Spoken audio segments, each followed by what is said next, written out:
Jemi rikthyer në Tempora, në këtë pjesë të tretë programit e cila është shumë e rëndësishme, trajton atë që përbën shqetësimin që na lidh të gjithëve me një fije të përbashkët. Mund të bini dhe mund mos bini dakord me shumë tema që trajtohen, me shumë çështje, mund ndani opinione të ndryshme.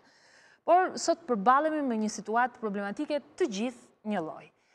Bëhet fjalë për pandeminë COVID-19, situatën aktuale që kalon Shqipëria, rritjen e numrit pas hapjes, pyetjet e publikut janë të shumta, ka keq kuptime, ka mos kuptime, dhe brenda kësaj situate ndodhin edhe ngjarje dhe zhvillime për cilat pyesim veten, mund të shmangeshin, a mund të krijojë pandemia një situatë problematike për abuzivizëm, për keq përdorim të momenteve të tilla. Për këtë arsye un kam nderin e kënaqësinë, kemi të ftuar në studio Zotin Brataj. Zoti Brataj, ju falenderoj, drejtuesi i Qendrës Kombëtare të Urgjencës, një ndër njerëzit më aktiv për gjatë gjithë kësaj periudhe dhe një ndër njerëzit që mund na dëshmojë qartësi se çfarë do thotë COVID-19 në Shqipëri.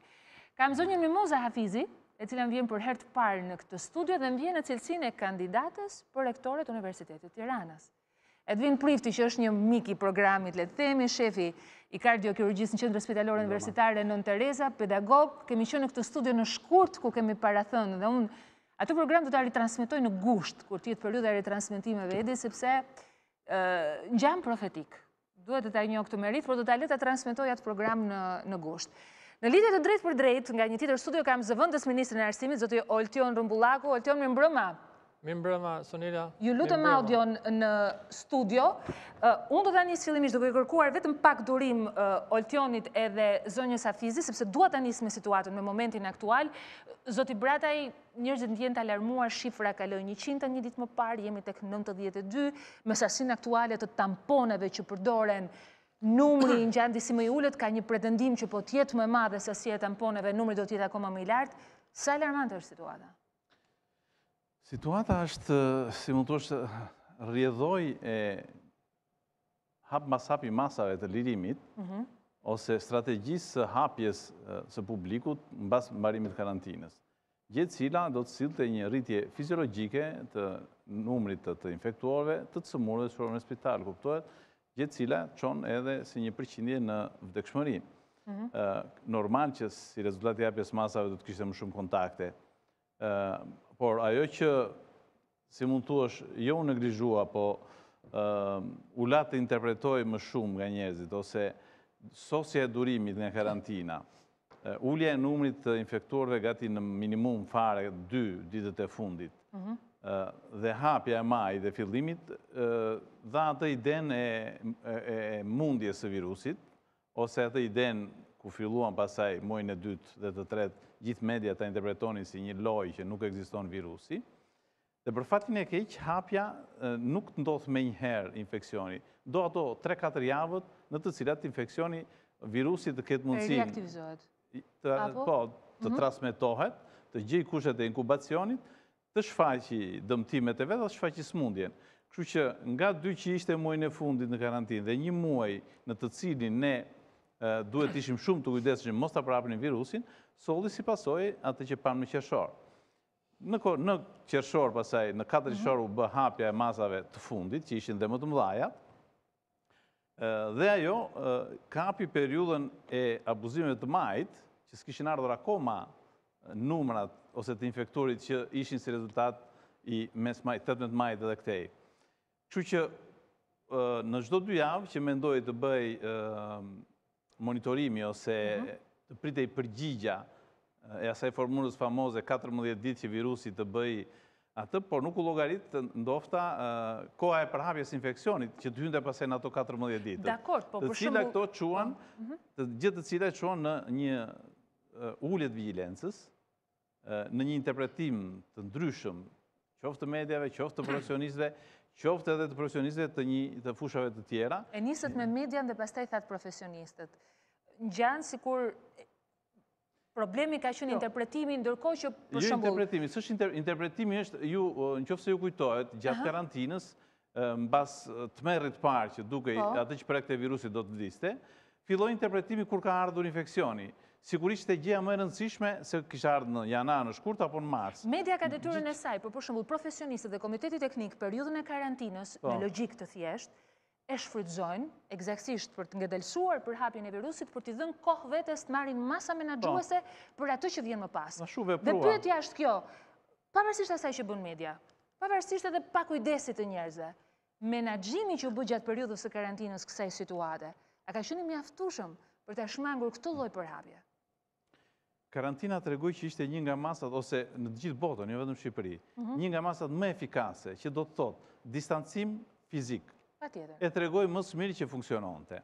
Dhe prisnim atë kurbën që ngeli e shesht. Nuk kishte si të ngrije kurba kur nuk kishte kontakte. Dhe nuk ul vetëm numri i koronavirusit, por të gjitha smundjet infektive në atë moment mbritën në minimumin e tyre historik në të gjitha vitet. Sepse dihet që kontakti me smundjet infektive ka shumë lidhje. Çfarë bëri? Ndryshimi strategjisë ishte që u hap Covid-1, Covid-2, nuk u arrit tek 3 për fatin e mirë. Me hapjen, strategjia ishte që do të hapen, do të arriten numrat. Nuk është se është e papritur kjo që po vjen. Është e papritur në përmasat që po vinë si rezultat i shkaqeve të ndryshme. Këtu nuk ka të gjejmë fajtor apo të gjejmë këtë dënojmë. Këtu është fakti, jemi në këtë situatë.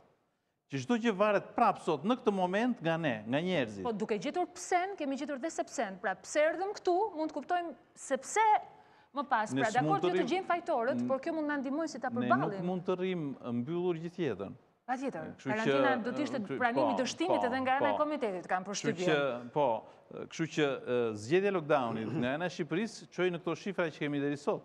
Ato që nuk zgjodhen kanë vdekshmëri shumë më të lartë, sesa Shqipëria dhe se shumë vende të tjera që zgjodhen këto dy rrugë të ndryshme. Ndofta, ajo periudhë ishte shumë agresive e virusit, që shkaktoi atë vdekshmëri aq të lartë.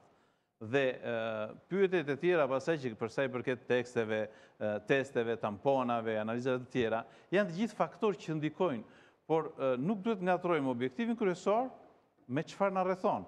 Sepse po del sikur, po bre tamponi shpëtove. Jo, a do të ishte një strategji, pra, si thua, përdorimi i tamponave në një sasi më të madhe, më pas për gjurmimin edhe menaxhimin si thua të situatës, pra kjo sasi më e madhe tamponësh, a mund kishte sjell një situatë më të menaxhueshme se ajo që kemi tani? Po tamponët, po çfarë po flasim? Sepse kjo ka qenë test. Testo, gjurmo. Kjo ishte që tha dhe OBSH janë kryet herës. Po, OBSH tha testo, ato që shfaqin simptoma, gjurmo kontaktet dhe monitoro. Nuk tha që 3 milion shqiptar do bëhet tamponi. Sepse, në qoftë se s'ke shenë simptoma, në qoftë se nuk ke i prekur, nuk do të dalë i gjë. Rasti tipik është 10 vendet më të infektuara në botë. Në vend parë, Amerika, Brazili, India, Rusia, Peruja, Kili, Meksika, Spanja, Anglia dhe Afrika e Jugut. Që kanë 10 rastet të infektuara. Amerika ka 3 milione gjysmë gati dhe përshkend vdekshmëria. Amerika në vend parë me 138.000, Brazili në vend dytë, Anglia, Meksika, Italia, Franca, Spanja, India, Irani dhe Peruja. Numri i testeve. Kina në vend parë me 90 milion teste. Me një vdekshmëri 5.5%. Amerika me 23 milion teste. Me një vdekshmëri 3.9%. Rusia në vend tretë. Anglia në vend 4, bani me radhë 23 milion, 12 milion, 12 milion, 6 milion Gjermania, 6 milion Spanja, gati 6 milion Italia, 4 milion e gjysmë Brazili dhe 4 milion e 21.000 Turqia. Në vend parë është Anglia me 15.4% të vdekshmërisë. Në vend të dytë është Italia me 14.3%. Në vend të tretë është Spanja me 9.3%. Pra ju do në thoni që jo do mos dëshmërish për ndërimi lartë i tamponave të shonë në një... Po pra 90 milion, apo 23 milion teste që ka bërë Amerika është në vëndet e para të... Po nuk është vetëm vdekshmëria problemi. Problemi është që sot spitali Covid-1, Covid-2, nuk e di është gati Covid-3 për të hapur. Pa tjetër që është... Ashtu, janë në një situatë që po menaxhojnë me vështirësi edhe ata persona që janë jo domosdoshmëri, nuk po flas për vdekjet, nuk po shkojmë direkt deri tek vdekja, po dhe tek trajtimi. Pra, rreziku i kalimit në kolaps të sistemit, kjo është çështja. Për shembull, un kam një citim, zoti Brataj, nëse më lejoni, tamponët që vijnë për qytetin e Durrësit nuk janë mjaftueshëm duke mos u përgjigjur nevojës për hetimin e dur epidemiologjik. Përrjedhoi edhe shifrat që jepen për personat e infektuar nuk janë të sakta dhe shumë më të ulta se sa infektimet reale. Ky është alarmi që ka ngritur Zia Allhysa, kryetari i Konfederatës së Mjekëve të Durrësit dhe njëkohësisht punonjës e njësisë vendore të shëndetit. E ka thënë sot, ndërkohë që kam dëgjuar edhe nga të tjerë. Pra, çështja e tamponëve nuk është se tamponët ndalojnë, pra ulin vdekshmërinë, por e bëjnë situatën të menaxhueshme. Shiko, nuk po themi që gjurmimin dhe më pas trajtimin. Mos ngatrojmë dy gjëra. Tamponët janë diagnostikues, si mund thuash. E vetmja mënyrë për diagnostikuar të smundje është tamponi. Serologjia është jo aq e besueshme, por që tregon që e ka kaluar apo jo. Por nuk shërben si diagnozë. Përqindja e besueshmërisë të tamponit ka qenë 30 me 70, 30% fals negativ. Që do të thotë, 900 teste, 900 infektuar, 30 mund të më dalin negativ, por ndërkohë janë pozitiv. Këto 30 persona që më dalin pozitiv dhe 30% e tyre, që Shqipëria ka 3.570 në këtë moment, 30% e tyre janë 1.125 persona, që i kanë shpëtuar tamponit parë dhe 30% e tyre përsëri 337 edhe tamponit dytë. Pra janë 337 veta, ose 1.125, që është bërë një tampon, që janë pozitiv dhe lëvizin lirshëm. Pra, besueshmëria e tamponit, unë jam dakord kur ka shenja dhe simptoma, që të puntojë, dhe me thënë, duam një gjë që të funksionoj të vemi në objektiv, po personat që kanë shenja dhe simptoma, që pikë së pari marrin ne si një 2-7, ne kemi arritur tani rreth 100 e ca në ditë, kemi qenë 20, 50, 80. Jemi më tullit në rajon, no? Për çfarë? Për tamponët që bëjnë. Nuk, shiko, po spjegoj mënyrën e shërbimit të tamponit. Jo, duhet të kuptoj dhe strategjinë. Për shembull, mua thoni pse zgjedhur kjo strategji, jemi vendi me numrin më të ulët tamponeve për shembull në rajon. Shiko, ka një gjë, unë jam një mjek që drejtoj një institucion dhe nuk varet çdo gjë nga mua. Për sa i përket 127-ës, unë them që kush merr tek ne shenja dhe simptoma, kishit 15.000 telefonata, mos gaboj, po lexoja një jam në fundit. Raportim, po, më shumë se 15.000 thirrje kanë mbritur deri në numrin 127 në javën e 2 të muajit korrik, u regjistroi një tendencë në rritje, kjo edhe për shkak të rritjes së numrit të infektuarve me Covid. Po, ka një rreth 600 thirrje më shumë. Por në këto thirrje janë reale, si mund thuash tani, nuk janë më si në fazën e parë kur ankthi dhe frika ishte shumë e madhe dhe një person merrte disa herë për të nxjerrë me rakun e tamponit ose për të bërë informacion ose nuk kapte linjën. Tani janë kur marrin janë më, domethënë shqetësimi i tyre është real, nuk mund t'i faturohet vetëm ankthi. Shqetësimi i tyre tani merr më shumë ai që ka një person në rrethin e vet familjar ose të njohjeve që është infektuar ose ka pasur diçka. Ndërsa ato që nuk kanë, nuk marrin, ka njerëz që nuk besojnë akoma. Po, e di. E di edhe unë kam njerëz që takoj dhe nuk e besojnë. Kto që marrin, kuptohet që ne i skedojmë. Nuk shkojmë ne të marrim tamponin, se njerëzit janë bindur se 127 apo çdo gjë.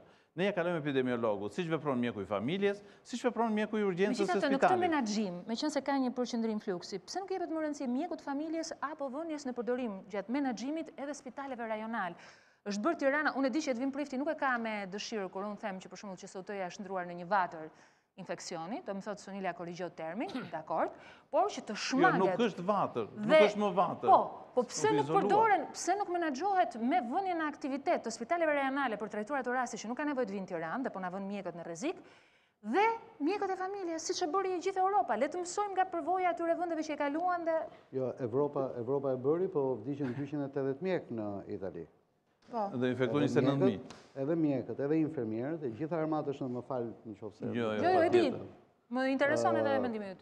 Sigurisht janë në frontin e luftës dhe padyshim që janë të rriskuar, sikurse janë më të rriskuar se sa pjesa tjetër e popullatës dhe është një, domethënë, është e paevitueshme, Je dakord kur unë them idenë e menaxhimit jo vetëm në Tiranë dhe jo vetëm qendra spitalore universitare që është dhe përdorimi në këtë menaxhim. Qendra spitalore universitare, si çdo spital tjetër, trajton të gjithë pacientët e çfarë do lloj forme, çfarë do lloj diagnoze. Flas për Covid. Po, është ke strategjia ajo që ju thoni. Po pra, strategjia si herën e parë dhe herën e dytë është Covid-1, Covid-2, Covid-3, Covid-4. Kur të mbarojnë këto burime, janë spitalet rajonale që do të shndrojnë nga një repart për Covidin. Por në këtë moment, duke parë rrezikshmërinë, duke parë infeksionin që nuk ka humbur shpejtësinë e përhapjes vetë, është e mira që të kontrollohet ky infeksion. Dhe përderisa të përballohet nga këto struktura që janë të përgatitura me të gjitha skenarët, ne kemi gati 500 shtretër në dispozicion të këto 4 spitale Covid. Jemi tek 90. Pra 3 është gati.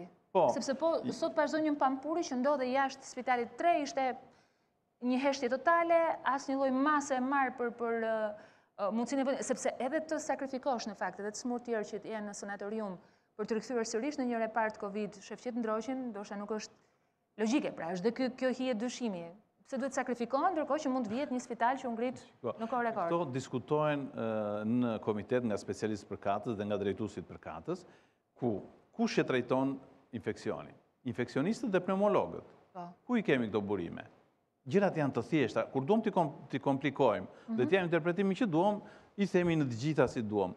Në për rrethe, ka një infeksionist, do mbaj një repart në këmbë, këtë do qojmë.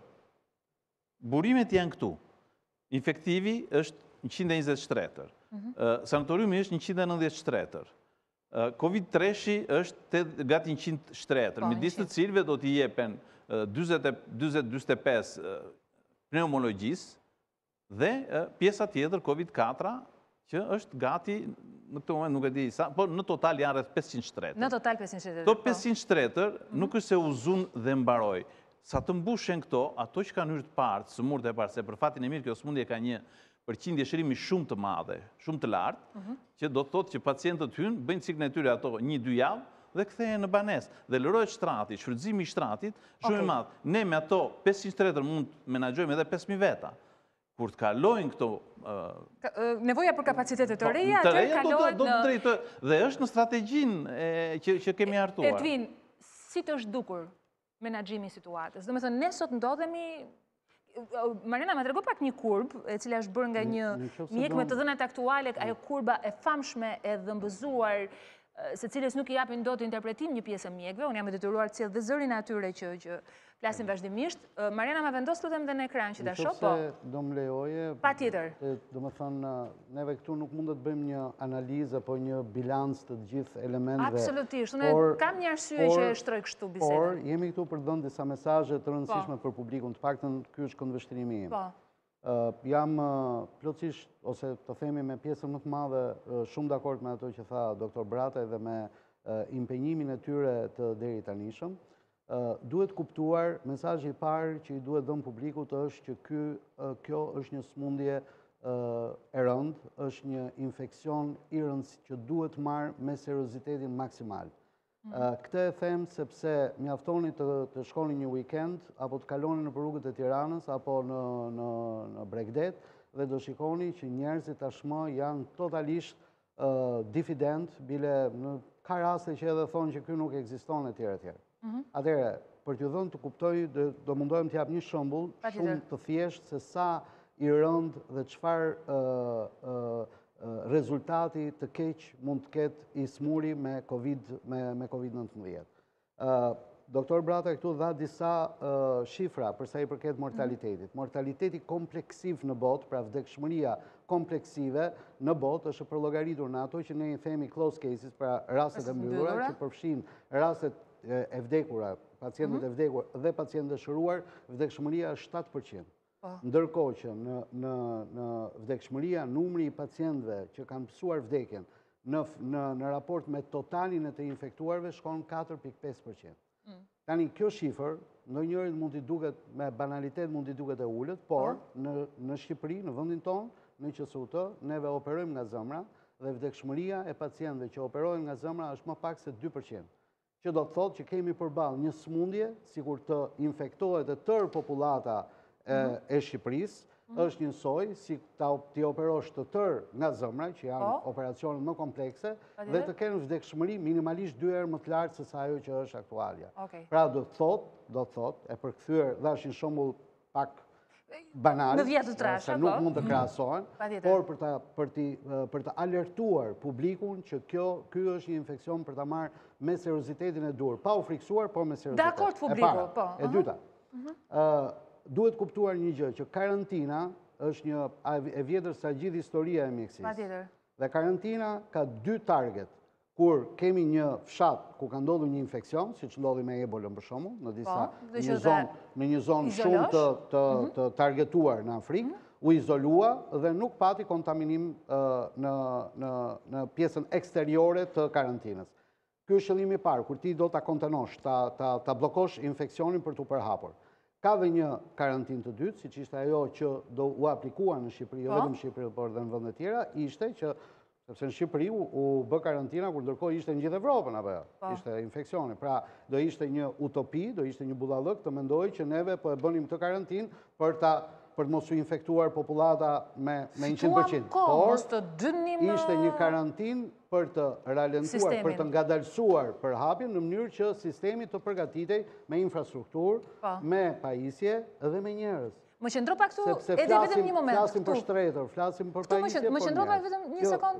Jo, mbaj e mend. Edhe elementi tretë. Jo se më shkëputet, këtu ke masat. Mbaj mend elementin e tretë, sepse kam lexuar sot nga presidenti i Shoqatës së Infermierëve të Shqipërisë, zoti Brataj, nuk e dia ju ka rënë në dorë kjo letër, Elson Jaçaj. Në dijenin tonë thotë që në hapat e para ku identifikuan të prekurit e parë me COVID-19 ishin pikërisht infermierët që si në çdo rast janë kontakti i parë me pacientit, cilët vetëm shërbyen me sakrificë, por u infektuan duke shërbyer. Dhe a e dini pse? Sepse nuk ishin marrë masa për këtë pandemi që kur u ngrit alarmi për përhapjen e këtij virusi. Sepse nuk ishin siguruar materialet e nevojshme për mbrojtjen e personelit shëndetësor. Sepse nuk ishte trajnuar personeli shëndetësor se si duhet të shërbente njëkohësisht si të mbrojë ndërsa shërbente. Sepse nuk ka kapacitet mjaftueshëm për këto të sëmurë dhe nuk ka higjenë spitalore të përshtatshme as për këta të sëmurë, as për personelin shëndetësor. Pra nuk është se kanë të ngrëllik mjekët dhe infermierët, prandaj infektohen, sepse s'po përdoren maskat. Por a dini që përdorimi i maskave kirurgjikale nga ana e personelit shëndetësor nuk i mbron ata, por duhen maska cilësore profesionale me filter FFP3 e tjerë? A e dini që një maskë kirurgjikale nuk përdoret më shumë se tek një pacient, pasi përbën burim transmetimit infeksionit për pacientët e tjerë apo edhe për vetë personelin. Po ja që personelit e jepet një maskë thjesht kirurgjikale për të shërbyer gjatë gjithë orarit punës, 8, 12 apo 16 orë. Çfarë tregon kjo? Që personeli është fajtor? A e dini që pacientëve duhet bërë triazhi para se të futen në ambientet e një spitali apo qendre shëndetësore? Sa prej pacientëve bëhet kjo? A e dini se si janë kushtet e higjienës në spitale dhe qendra shëndetësore sot? Pra është pra faj personelit shëndetësor që nuk ka as kushtet më minimale. Dhe flet natyrisht për punën e infermierëve. Dua të them e di që kjo pikë e dytë që the, vërtetohet nga kjo deklarate. Po sa jo, se deklarata bëjnë gjithë njerëzit, se janë të vërtetë ato që thuhen. Presidenti i Shoqatës së Infermierëve të Shqipërisë mendon që është një autoritet, po nuk mund ta shmang dot. Jo, nuk po them ta shmangim. Disa nga ato pyetje mund t'i thosh shumë kollaj, sepse e dëgjon shpesh herë nuk jemi trajnuar, ju jeni një profesionist që jeni diplomuar në një universitet. Ju jeni një profesionist që mjetet mbrojtëse duhet t'i kesh çdo ditë, pavarësisht sëmundjes infektive ose jo. Ti nuk mund të vizitosh pacientin pa maskë dhe doreza. Në të gjitha kushtet. Si nuk i di këtë të përdorësh mjetet mbrojtëse personale? Ju ndalet këtë trajnime, po flasim... Janë disa gjëra, shumë pika dhe e dyta. Që në 23 janar, që u bë urdhri i ministrit për formimin e komitetit, që nga data 2 shkurt, personalisht, futunit ke faqja që në komitet, kemi filluar trajnimet në masë për veshjen, zhveshjen dhe përdorimin e mjeteve personale. Sepse janë gjëra që flitin në përgjithësi, po zbërsin praktik. Kishte një seri pikash që nga higjiena e vendit që nga masë, që mungon që ditën e parë që kam në datën 8 mars, rasti i parë kam shkuar vetë, se nuk shkonte dot asnjëri nga tmerri, që ishte krijuar nga koronavirusi se na erdhi në Itali, që në shkurt të infektuarit e parë dhe u panë.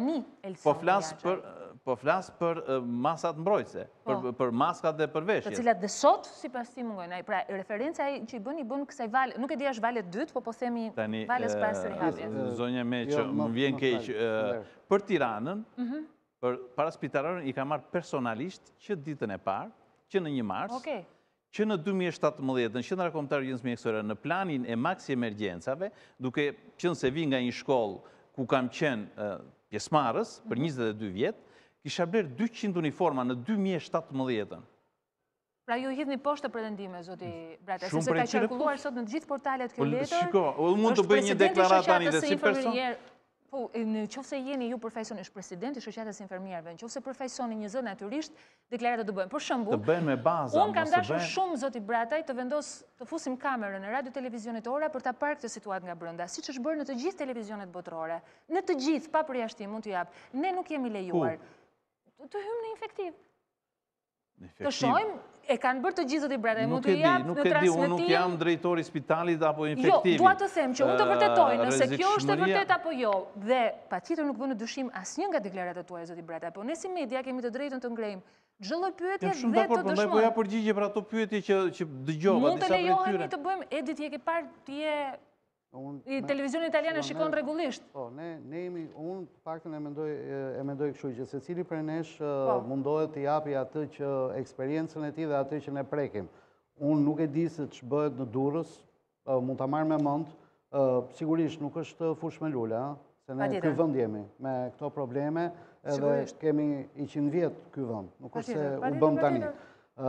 Por, të paktën, në shërbimin tim, neve nuk kemi padur mungesa të këtyre gjërave elementare. Domethënë maska, doreza, skrin që kemi padur, dhe kemi padur edhe 2 pacientë që na rezultuan me Covid, arritëm i menaxhuam njërin për 2 paciente femra, njëra para operacionit, tjetra mbas operacionit, të dyja u arritën u izoluan, nuk patëm kontaminime të stafit e të tjera me radhë. Pra, dua të them që kur ekziston dëshira edhe mjetet të themi minimale, mundet bëhet diçka në këtë të voglën tonë. Por ama... Më the të tretën. Doja të dilja tek pikërisht e pika e tretë. Se mendoj që është e rëndësishme për publikun dhe në këto momente, pikërisht në këto momente, kur neve jemi në një kurbë në rritje dhe akoma nuk jemi në modele të rënda. Unë realisht shpresoj mos të kalojmë në modelet e Italisë së Qinjes, atëherë sigurisht situata do të ishte shumë problematike. Por, çfarë na mësoi gjithë kjo periudhë me këtë infekcion, që në të vërtet edhe popullata nuk duhet ta konsiderojë si një infekcion dhe si një vdekje nga infeksioni. Në të vërtetë e dini që nuk vdes nga ky infekcion, po vdes nga reaksioni ndaj infeksionit. Mënyra si reagon. Praktikisht vdekja ndodh për shkak të një përgjigje hiperimunitare anormale që krijon organizmi në momentin që fillon dhe njeh materialin gjenetik të virusit. Kjo është ajo që ndodh me këtë virus. Është një gjë që DADC që në SARS-in e vitit 2003 tani është akoma dhe më i qartë me djalin apo me kushuririn. Djali ishte Mersi në vitin 2012 dhe ky është i treti. Por çfarë ndodhi në këto 5 muaj kemi dëgjuar edhe profesionistë që kanë thënë është më i lehtë se një grip, po s'është asgjë, kalon, nuk ekziston fare, e kanë prodhuar, e kanë hedhur në Kinë, lloj-lloj histori, deri sharlatanizmat që ky nuk ekziston. Atëherë, unë mendoj që tashmë edhe opinioni publik, edhe media, edhe neve jemi pjekur që ta themi në mënyrë eksplicite për publikun, i cili duhet kuptoj që kjo është një smundje, se nuk është vetëm infekcion, pra është smundje, e cila është e rëndësishme dhe për cilën neve kudo ku janë, kudo ku jetojnë, në familje, në ambientet e punës, në restorante ku shkojnë, në pushime ku shkojnë, duhet të ruajnë ato 5 masa minimale, si distancimi, maska, gjëra elementare, por që ato nuk janë se janë 100%, ato nuk është se sigurojnë dhe garantojnë 100% mos kontaminimin, por ato reduktojnë kontaminimin e popullatës. Edi, se kam vetëm 60 sekonda publicitet, sepse dua të hyj dhe tek arsyeja për cilën kam edhe zonjën Hafizi dhe Oltionin që më përmendin, sepse më bëri përshtypje deklaratat e zotit Brataj. Pritet që kurba të rritet. Më njëherë pas publicitetit e kam pyetjen e drejtë për drejtë zotit Brataj.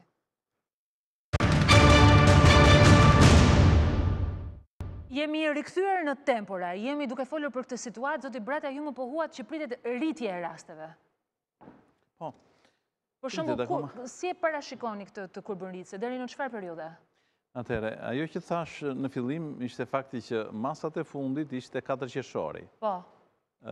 Lëvizja në mënyrë masive, gjatë gjithë qershorit, po japin rezultatet në korrik. Po. Kemi një javë që kemi hapur transportin publik. Po.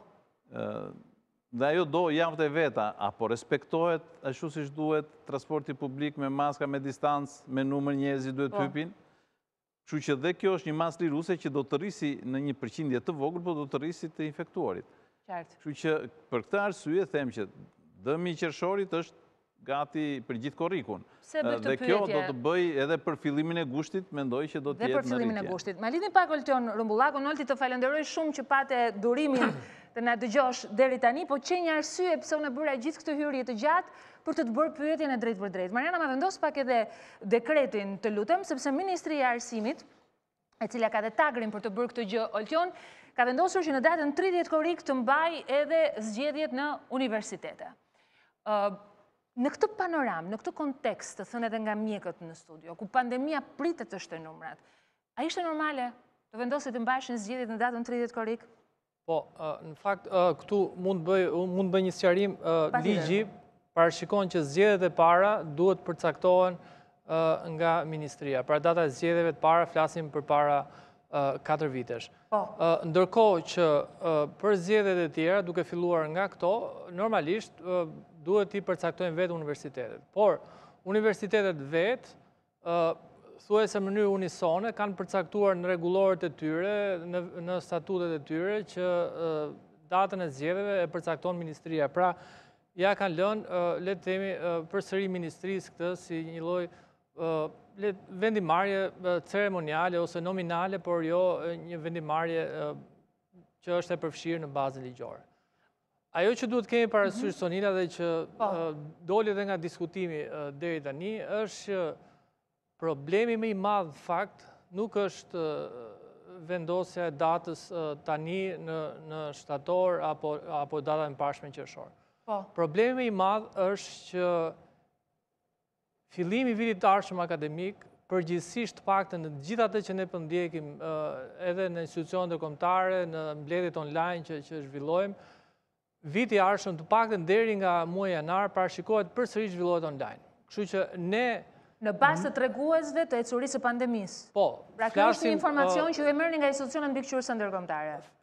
Është lajm publik edhe gjithë universiteteve kryesore më të njohura në botë që po përgatiten për zhvillimin online të semestrit parë të vitit të ardhshëm. Kështu që nuk ka asnjë datë të mundshme, të ardhshme, të pritshme, të verifikueshme, ndoshta edhe për një vit, që të gjithë studentët ose të gjithë kushtet do rikthehen si përpara marsit vitit të le të themi të këtij viti. Kështu që situata është shumë e mjegullt dhe universitetet mund të jenë elementi i fundit që mund të kthehen në kushte normale, duke qenë se studentët imagjinoni ne flasim për universitetet më të njohura në botë, Harvardin dhe Cambridge-in, imagjino kushtet e universiteteve në Shqipëri. Atëherë pse mos të shtyje Jolti është pyetja. Pra, në këto kushte, meqense ballafaqohet e gjithë bota me këtë situatë, pse mos i nënshtrohemi shtyrjes? Kosova bëri zgjedhjet këtë javë, zgjedhjet universitare. Nuk është shembulli më i mirë Kosova për të marrë, sepse ti e di se çfarë po ndodh me Covidin atje. Se nuk shtyhet. Ajo që ndodhi në mars është që ne kishim gjithë universitetet që mund të fillonin mësimin online dhe disa prej tyre, flas drejtues universitetet, nuk donin të fillonin mësimin online. Pra, kishin gjithkohës zgjedhjet pas, le të themi pas një muaji ose pas 2 muajsh, dhe menaxhimi i tyre nuk ishte i tillë që të krijonte një lloj, le të themi, vështirësie te pedagogët që të kërkonin këto përshtatshme metodet e reja gjitha këto.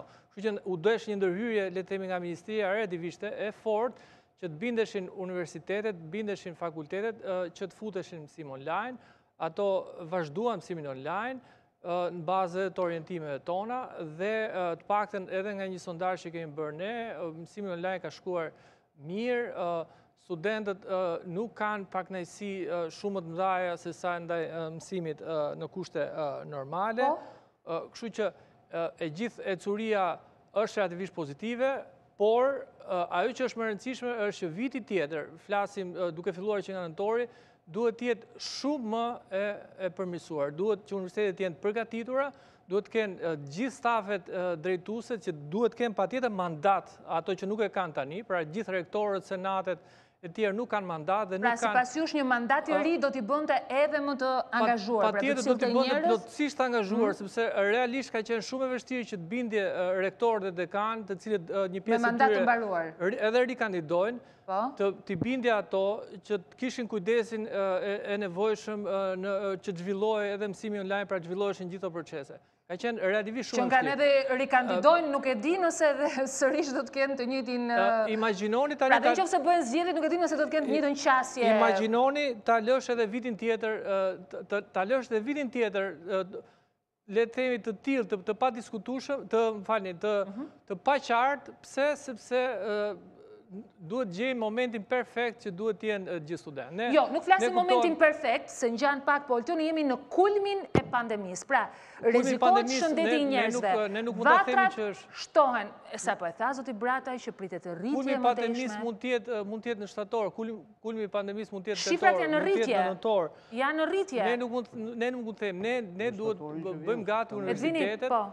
që të zgjedhin drejtuesit e tyre me mandat, që duke filluar që nga shtatori të bëhen gati për një mësim online, për metoda të kombinuara, të cilat t'jenë tashmë serioze, t'jenë të mirëfillta, t'kenë platforma të cilat të ndërtohen që në fillim. Pra t'jenë më të angazhuar, T'jenë platforma të cilat t'jenë serioze, t'jenë të ndërtuar, të mbajnë gjitha dhënat aty, t'ketë interaktivitet me studentët, t'jetë gjithçka e gjurmueshme. Efikase, e qartë. Patjetër, dhe kjo nuk është diçka që mund të bëhet duke i mbajtur zgjedhjet pezull. Po ashtu, ne kemi bërë, Sonila të lutem, ne kemi bërë takime të vazhdueshme me rektorët dhe ka qenë një kërkesë e pafundme e tyre që zgjedhjet të realizoheshin sa më shpejt, sepse ishte shumë i vështirë menaxhimi i universiteteve. Pra kishte qenë dhe kërkesë e tyre. Kërkesë e pa ndalshme e tyre. E një pjesë të madhe. Të gjithë rektorëve përveç le të themi një rasti që dihet. Të gjithë rektorët në mënyrë të vazhdueshme dhe ka qenë aq e vazhdueshme sa realisht ne e kuptojmë situatën e tyre. Olqen, më qëndro pak në linjë, të lutet, Sona. Kam zonjën Hafizi që është dhe kandidate për rektore, e cila në fakt është në një gjendje disi paradoksale në këtë histori, sepse nga njëra nuk keni dashur që zgjedhjet zhvillohen, por keni vendosur të kandidoni. Pretendimet e Ministrisë së Arsimit për zhvillimin e zgjedhjeve në 30 korrik, si ju duken? Atëherë, unë kisha 2 argumente për zotin zonës minister. E para njëherë që fakti që mësimi online do shkojë mirë apo jo, përgjithsisht nuk varet as nga dekanët, as nga rektorët. Kjo varet nga përgjegjësimeria çdo pedagogu. Pedagogët kanë lirinë e tyre akademike, kështu që këtu nuk ka lidhje fare. Mësimi online ka funksionuar mjaft mirë në universitetin tonë, paktën në fakultetin tim ka funksionuar shumë mirë, mund të them. Dhe kjo vjen për arsye të angazhimit të profesoratit edhe studentëve që kanë qenë shumë të disponueshëm edhe shumë bashkëpunues, edhe mund të them që ka shkuar mjaft mirë. Mund të perfeksionohet vitin e ardhshëm, por nuk është se zgjedhjet do ta rregullojnë këtë, sepse kjo varet nga mënyra se si funksionohet nëpër departamente dhe kjo s'ka lidhje fare se kush është rektor dhe kush është dekan. Dhe e dyta që kisha një vërejtje është që përballja midis të panjohurës edhe të njohurës. Ministria po thot një argument që ne besojmë ose dyshojmë që në nëntor mund të përkeqësohet situata. Këtë nuk e dim. Po ndërkohë dim një gjë ishte e sigurt, që në 30 korrik nuk do të ketë studenta nëpër universitete. Jo, nuk është e vërtet. Po t'ju a them unë tash se unë jap mësim aty dhe ne kemi vetëm 20% të studentëve aktualisht, janë studentët e vitit 3 bachelor dhe studentët e masterit që po japin provimet dhe do të përfundojnë kësaj jave, shumica do të përfundojnë mbrojtjen e diplomave. Pra, praktikisht student nuk kemi dhe kjo dihesh. Tani, Sonila, mund të ndërhyj diçka. Ta mbaroj. Megjithatë, unë nuk dua të jap asnjë mesazh kundër datës 30 korrik, sepse ne jemi futur tashmë atij procesi, ne jemi të angazhuar prej 2 javësh, jo vetëm kandidatët që janë disa tjetra, sepse kandidohet për stade të ndryshme, për organe dhe autoritetet drejtuese, por edhe vetë profesorati është bërë i vëmendshëm tashmë, është angazhuar në proces, duke dëgjuar platforma, duke bashkëbiseduar. Pra jemi futur, për mendimin tim, ky është një proces pa kthim, përderisa çdo gjë u bë fakti kryer. U bë fakti kryer. Po. Kështu që ajo që dua të them unë është mesazhi që të marrin pjesë masivisht, sidomos studentët, të jenë pjesëmarrës në zgjedhjet. Po ju keni vetëm 20% të studentëve. 20% janë aktualisht, ata do të largohen, do të ketë shumë pak, por ka një farë mundësie që ata të vinë, të kenë një farë përgjegjësimerie, që ditën e votimit duhet të vinë, të votojnë për të vënë, të themi, firmën e tyre në zgjedhjet universitare të vitit Nga 2020. pikpamja, Olti, ma bëtet ndërhyrjen? Po, vetëm dy gjëra. E para, është shumë e drejta ajo që tha profesoresha, ka qenë patjetër ndikimi i pedagogëve, i profesorëve, cilët e kanë marrë përsipër, por në fakt, po ashtu, ka pas raste suksesi, një ndër to është dhe Fakulteti i Shkencave të Natyrës, që ne kemi vërtet në shifra edhe në sondazh, në shifra të jashtëzakonshme, me pjesëmarrje edhe me gjithë elementet e mësimit online, sikundër ka dhe raste problematike që ne nuk mund t'i tregojmë këtu, por që ka patjetër universitete dhe fakultete që kanë qenë shumë brapa në këtë pjesë. Po për pjesën e studentëve, patjetër ne u kemi kërkuar universiteteve edhe fakulteteve edhe programet e menaxhimit të situatës le të themi për muajin qershor dhe korrik. Patjetër që rreth gjysma e studentëve marrin pjesë në këto muaj, le të themi në detyrimet që ato kanë. Nuk duhet të harrojmë që kemi ndryshe nga fillimi i qershorit, kemi dhe mundësitë e transportit publik, po ashtu nga sondazhet që ne kemi realizuar me rreth 15.000 studentë, nga rreth 55.000 që janë gjithsej, rreth 60% e studentëve jetojnë në qytetin ku studiojnë ose në distancë transporti ditor që pra mund të jenë prezent për gjatë procesit të tuaj. 55 deri në 60% jetojnë aty ku studiojnë edhe ose shumë afër aty ku studiojnë. Kështu që në qoftë se ne do t'i kombinojmë gjitha këto shifra, patjetër pjesa më e madhe e studentëve patjetër që e ka mundësinë edhe mund të ketë shumë afër aksesin pra në atë qytet ose në qytet. Dakord, po kur pash zgjedhjet në Maqedoni, pash dita e parë e votimeve ishin ata që ishin të prekur nga Covidi. Ditën e dytë me radhë, këto e kam pyetur për zotin Brataj, ky proces zgjedhor ku kërkohet të ketë edhe pjesëmarrje të lartë, nuk është i rrezikshëm bëhet tani në kohë pandemie? I rrezikshëm diskutohet që është, po sa do zgjasi se dim, sepse historia e pandemive botërore ka treguar që kanë zgjatur edhe vite. Duhet gjendë një mënyrë si mund të është midis rrezikshmërisë dhe lishmërisë. Sepse pati një logjik, vendet e tjera patën një zhvillim, një rënje, në Itali mund të zhvillohen tani për shembull zgjedhjet, por Shqipëria në momentin ku ndodhet dhe ne presim eksaktësisht arritjen atë pikë tani ku ka arritur Italia, për shembull, ku ka arritur Gjermania, ku ka arritur Franca. Jo, nuk jemi në atë pikë, mos të egzagjerojmë tani, se ne jemi akoma me Covid-19. Në Italia, gjithë spitalet i shndroi në... Këtë po them, pra është momenti në një situatë Covid-19 për të bërë zgjedhjet, a janë të rrezikshme? Si mund të shmanget që të jetë një vatër ajo, ku ju po kërkohet në mënyrë të vijshme nga komiteti të shmangen grumbullimet, mos bëhen dasmat, mos bëhen lokalet e natës, mos grumbullime më shumë se 10 njerëz, ata duhet të jenë me maska, pra është ky momenti për ta bërë. Ju shqetëson ju si mjek, zoti Brataj? Normal që shqetëson, çdo grumbullim njerëzish është një faktor më shumë për të shpërndarë infeksionin, nuk diskutohet. Polti, të dëgjoj. Një vetëm një ndërhyrje. Ne fakt kemi parë shifrat e mëparshme dhe përgjithsisht studentët votojnë rreth 15%.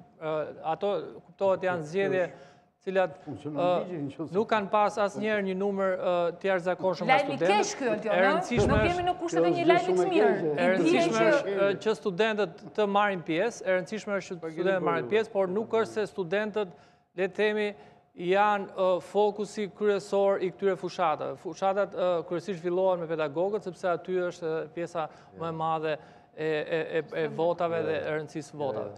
Por, ajo që duhet të themi këtu... Ka një quorum, 1% që duhet jetë... Jo, nuk ka... Po, Edi. Unë mund të kemi qenë bashkë... Pra, edhe në situatat, le të themi, edhe sigur të votojnë dy fishi i studentëve që kanë votuar më parë, prap nuk është se jemi në kushtet e, le të themi, një masiviteti apo një vështirësie. Se sot po të kujtoj që Austria ndaloi dhe fluturimin nga Shqipëria, Bashkimi Evropian e shtyu dhe me 2 javë, jemi izoluar nga bota, rrezikojmë që mund të izolohemi sërish në shtëpi, sa veta janë? Edi, vetëm një moment, Eltoni më qëndron në lidhje, Edi. Unë bashkë me profesoreshën këtu prezente kemi qenë base nga të parët që kemi deklaruar, domethënë hapur, që kjo është e gabuar. Ky urdhër që për të kryer zgjedhjen datë 30 korrik. Unë nuk e kuptoj nëse jemi në një vend normal, jo në një vend jashtëzakonshëm me standarde, por në një vend normal, duhet të zbatojmë të njëjtin standard për çdo gjë. Në qoftë se Ministria e Shëndetësisë nxjerr urdhra që standardi është një numër total njerëzish, kaq këtu, jo grumbullime etj. Kjo duhet funksionojë për të tërë dhe unë nuk e di nëse Ministria e Arsimit ka pasur një koordinim me Ministrinë e Shëndetësisë për këtë gjë. Po kjo i takon zotit Rumbullaku bashkë me ministren Shahini. Mendoj dhe shpresoj që të ketë patur një koordinim dhe atëherë sigurisht përgjegjësia mbetet në nivel institucional. E para kjo. E dyta, unë do doja që të argumentoja pse nuk duhen bërë të zgjedhjet. Nuk jemi në një kulmin e pandemisë dhe po presim zbritje, po jemi në një proces rritje eksponenciale. Dhe zoti Rumbullaku këtë e ka si informacion nga e përditshmja.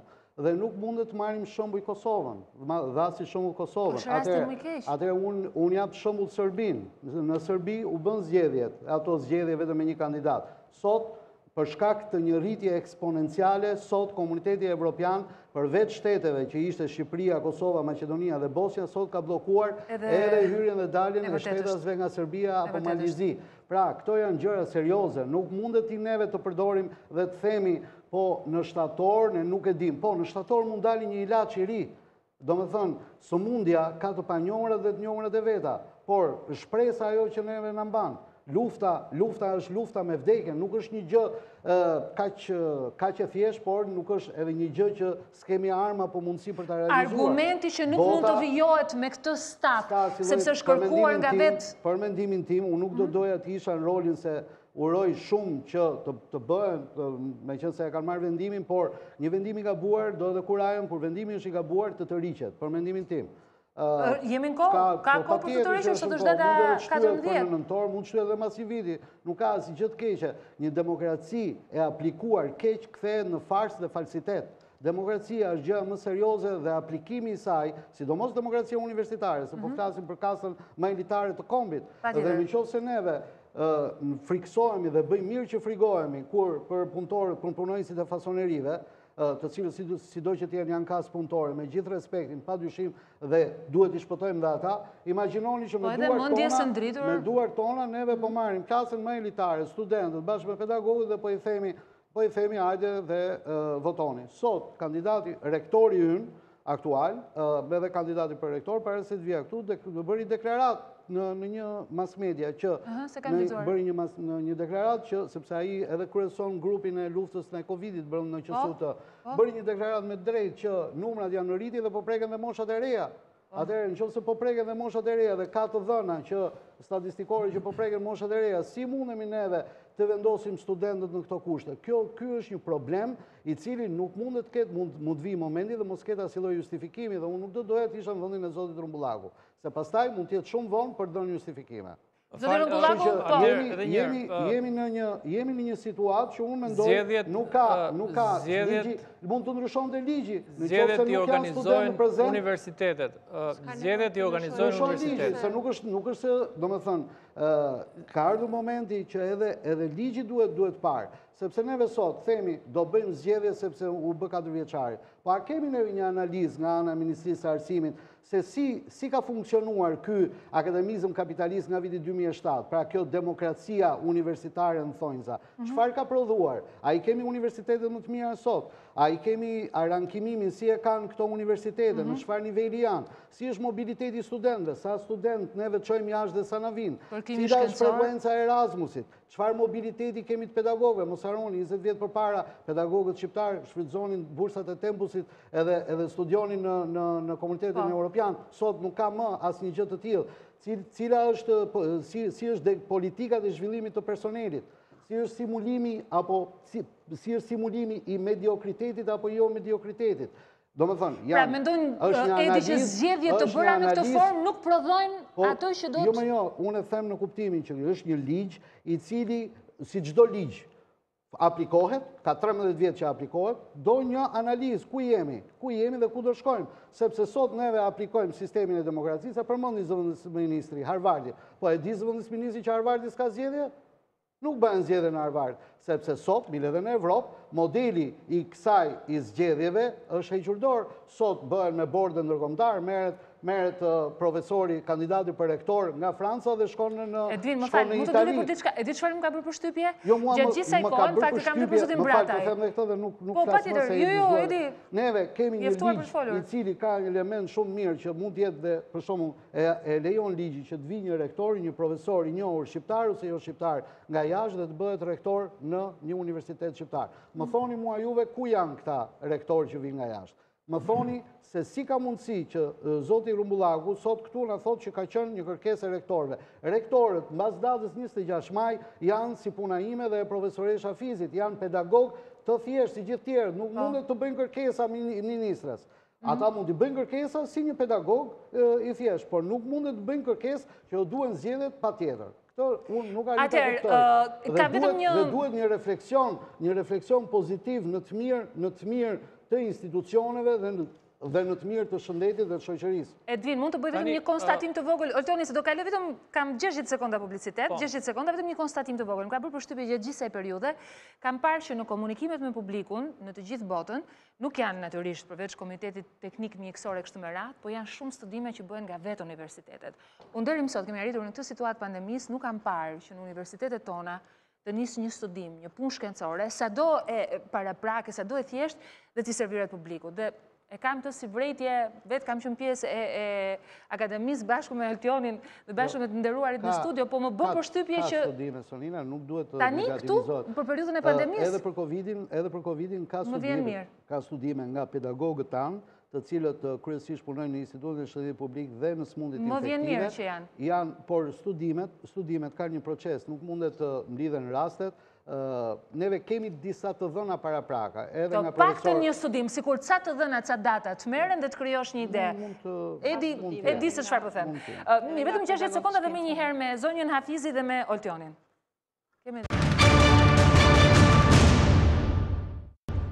Jemi rikthyer në Tempora. Përpara se t'ja kaloj Oltionit, Rumbullakut me një herë linjën, zonja Hafizi, se po diskutonim edhe për gjatë publicitetit, ke ky produkt që kërkojmë të dalin nga këto zgjedhje, më thotë zoti Prifti, lidhur me faktin se dhe kandidaturat që janë për pozicionet e ndryshme, do të thënë rektor, dekan e kështu me radhë, në 70% të tyre janë vetëm me një kandidat. Shumë pak kandidatura alternative. Si janë të kjo?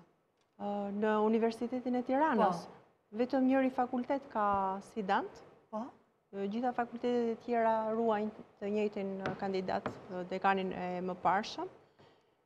Për rektorin ka 3 kandidatura, dhe pastaj janë edhe për përgjithësit e departamenteve shumë pak ka sfidant. Përgjithsisht kemi një kandidaturë të vetme. Rumbullaku, është normale kjo gjë, në 70% të rasteve kemi kandidaturë të vetme, dakor, të në kuptoj nevojën për të bërë zgjedhje, por kur e di që produkti është goxhaj i kompromentuar, si për shkak të situatës Covid, por edhe për shkak të kaq pak kandidaturave, ju shqetëson kjo gjë si ministri? Në fakt, unë vetëm po përgjigjem pak atë që tha zoti Prifti. Patjetër. Ai e tha vetë atë që e tha në formë atë që thash që parë, që rektorët e dekanët nuk kanë më mandat. Pra kjo është shumë e rëndësishme. Fakti që ato nuk kanë mandat dhe fakti që jemi përpara një viti të ri akademik i cili ka shumë të papritura, patjetër është arsyeja kryesore që duhet të rinovohet sa më shpejt drejtimi i universiteteve. E kuptoj. Pastaj, për pjesën e kandidaturave, në fakt kjo është një çështje, unë paktën e kuptoj, po them mendimin tim personal, është një çështje shumë e vjetër në Universitetin e Shqipëri, është një çështje që është ndikuar që nga vitet 90-95, ku pjesë e rëndësishme e profesorëve të vjetër të asaj kohe dolën shumë shpejt në pension dhe pastaj dolën rreth 55 vjeç, diçka e tillë 50 ose 55, dhe për rreth 15 vjet në universitete nuk doli njëri më në pension sepse mosha u rrit në mënyrë drastike, kështu që pedagogët e atërshëm që ishin brezin e mesëm, ishin gjithkohës më të vjetrit dhe ishin gjithkohës, le të themi, seniorët derisa janë ende në fund karrierës. Kështu që duke qenë 20 vjet seniorët apo profesorët më të vjetër në universitete, patjetër e kishin mundësinë të drejtonin më letë dhe brezi tjetër më mbrapa e ka pas shumë më të vështirë që të arritë të zërë vend në këto universitete. Edvin? Unë nuk jam dakord me zotin Rumbullaku, pasi çështja e remandatit të rektorëve është e zgjidhur nga ligji i arsimit lartë. Ligji 80 i 2015-s, ligji për arsimin e lartë, e përcakton shumë mirë se kur përfundon mandati i rektorëve dhe cili është mekanizmi në rast se nuk ka zgjedhje bëhet komandimi. Dhe po ju them që universiteti ynë, për shembull, që është universiteti më i ri, po kjo është një temë tjetër, nga viti 2013 deri në vitin 2016, kur janë bërë zgjedhjet universitare të fundit në Republikën e Shqipërisë, ka qenë me rektor të komanduar. Edhe zoti Rumbullaku mbase nuk e di këtë, po çdo vit komandohej nga një rektor. Kështu që dhe nuk ka ndodhur asgjë. Domethënë punët kanë funksionuar, studentët janë edukuar, pedagogët kanë vazhduar karrierat e tyre akademike e të tjerë me problematikat përkatëse e tjerë e tjerë. Pra, nuk ekziston problemi i komandimit të rektorëve. Nuk ekziston. Sidomos në kushtet të jashtëzakonshme, në këtë gjendje të jashtëzakonshme. Pastaj unë nuk arrit të kuptoj një gjë. Institucionet, përfshirë pofus edhe ne si individ, pra jo vetëm me institucionet, përpara se sa të na hajë meraku i rektorëve apo i dekanëve, duhet na hajë meraku i njerëzve që punojnë aty dhe i studentëve, sepse universiteti për ata është. Edhe e dytë, dhe sigurisht duhet të shikojmë dhe rektorët dhe dekanët dhe shefat e departamenteve, të gjithë duhet të shikojmë në funksion të tyre. Dhe nuk mundet që tani që të jetë problem zgjedhja e hierarkisë universitare. Ajo është e rëndësishme, absolutisht, që duhet bërë, por duhet bërë në një moment kur të gjitha gjërat janë lineare. Pra, kur nuk kemi rrezikshmëri, kur kemi pandemi të paktën në zbritje, dhe nuk na kushton absolutisht asnjë gjë, pritja 3 muaj, 6 muaj, qoftë edhe një vit. Nuk ka asgjë të keqe. Ju avash si shembull që këtu janë vonuar zgjedhjet universitare se ndroi ligji apo modifikoi ligji i arsimit lartë. Dhe për arsye shumë të thjeshta. Dhe vonoi për arsye banale. Jo, kur kemi këtë sfond Covidit. Ja 2 vjet kanë shkuar në vitin 2006. Nuk ka qenë ky merak kaq i madh. Nuk ka unë personalisht në një moment që duhet bërë një standard për çdo gjë, pra unë jam plotësisht në krah të masave të Ministrisë së Shëndetësisë dhe nuk arrit të kuptoj këtë dhe më vjen keq ta them, mund të merret edhe si kritik, se si është mundur që nuk ka një koordinim që po të njëjtat masa që janë për publikun e gjerë të jenë edhe për zgjedhje. Në fakt mendoni që duhet të ketë një koordinim, këtu jemi në... Më falë, Sonila, edhe një element tjetër. Këtu duke presupozuar që të bëhen zgjedhje normale, sepse jemi në gjysmën e korrikut, për 2 javë janë zgjedhjet, sipas urdhrit, dhe këtu nuk ka as takime, absolutisht asnjë gjë. Jo, ta pyes zonjën Afizi për këtë gjë, sepse është në garë. Por në konceptin tim, zgjedhjet janë një proces.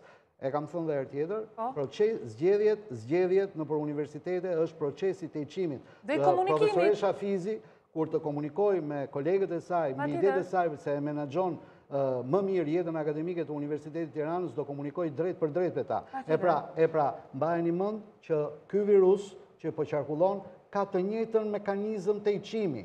Pra, në momentin ai shfrytëzon komunikimin njerëzor. Atëherë, si është e mundur që domethënë neve të shfrytëzosh një mekanizëm të virusut, po jo të japim një aleat kësaj gjëje. Dhe ku në kastën menditare patjetër. Të gjithë fakultetet dhe universitetet në fakt kanë pas këtë muajin qershor, kanë pas mësime, shtesë, konsultime të tjera dhe muajin korrik po bëjmë provimet. Dhe i kanë marrë masat, kanë marrë goxha eksperiencë, kanë realizuar provime dhe me 400 apo 500 student duke respektuar masat e distancimit social, me numra më të vegjël nëpër salla, etj. Kështu që për një proces votimi që zgjat disa minuta, patjetër. Po s'është ky koncepti, Olti, se po tjetë vetëm se do hedhim atë votën aty, atëherë s'është zgjedhje, e keni gabim. Nuk është zgjedhje momenti, zgjedhja nuk është momenti kur hedhim letrën. Sa atëherë kemi një kandidat, s'ka më zgjedhje. Por zgjedhja është një proces ku neve komunikojmë me njerëzit, nëse në konceptin e zgjedhjes. Fushat apo fushat? Kjo është zgjedhja. Pra bëhet fushat, debatohet, diskutohet, njëri ofron njërën alternativë, tjetri ofron alternativën tjetër. Edvin, më falë një sekund. Në deklaratën që ka bërë zonja Shahini, që është deprorja e zotit Rumbullaku, thot, sot zhvillova përsëri një takim me rektorët e institucioneve të arsimit lartë, publik të cilët shprehen pamundësinë e vazhdimit të udhëheqjes së këtyre institucioneve me mandat përfunduar dhe sollën në vëmendje nevojën urgjente për zgjedhjen e universitete. Okej, e kuptoj këtë presion. Zoti Bradaj, nga ana tjetër nëse do vinin tek ju këta rektor, dhe ju jeni njohës si kësaj situate, po ju kaloni në situatë hipotetike jeni ju ministri i arsimit. A do të kalonit me njëherë në një kontakt drejt për drejt me institucionin, me komitetin, për të vënë përballë këtë emergjencë që pas kanë vetë rektorët, me situatën aktuale, pra prisin të jetë një sjellje më multidisciplinare në këtë rast? Janë shumë fusha dhe shumë shkaqe ose arsye që janë për të studuar në këtë proces. Me thjeshta është, besoja që ta doktor Ervini, që nëse ligji lejon komandimin, e gjej shumë më të kollajshme zgjidhjen e këtij problemi me komandim. Kështu që nëse rektorët dhe dekanët kanë këtë problem se nuk kanë më fuqi vepruese, mjafton që të komandohen. Ajo që thamë që në fillim që grumbullimi i njerëzve, s'ka të bëjë vetëm me këtë, me çdo lloj fushate në këtë moment, grumbullimi i njerëzve që duhet të eliminohen sa më shumë. Nuk është thjesht elita ose të rinjt, studentët, ata studentë do të kthehen banesa, ku kanë prindrit, gjyshrit, pjesëtarët e tjerë të familjes. Sigurisht. Ata studentë do të udhtojnë nëpërmjet të publike, ose nëse do të jenë dhe disa të infektuar, mund të heqë drejt nevotës, por kushtet për transferim janë shumë të rrezikshme. Megjithatë, jemi akoma 2 javë para. Mendoj akoma një javë mund të shihet se si do të shkojë gjendja, pavarësisht se ne e dim në përgjithësi se si do të shkojë, dhe besoj në një nga solucionet mund të jetë të merret parasysh si zgjedhje primare, mendoj komandimi, që nuk pengon as ecurin, as kohën për sa do të jetë. Oltion, unë të falenderoj, nuk di nëse ke një fjali të fundit? Jo, faleminderit Sonila për. Të falenderoj ndenjë deri vonë, natyrisht, ky është qëndrimi zyrtar i Ministrisë së Arsimit, do të presim ditët e ardhshme. Në fakt, zonja Fizios, si e buni fushatën? Online. Online?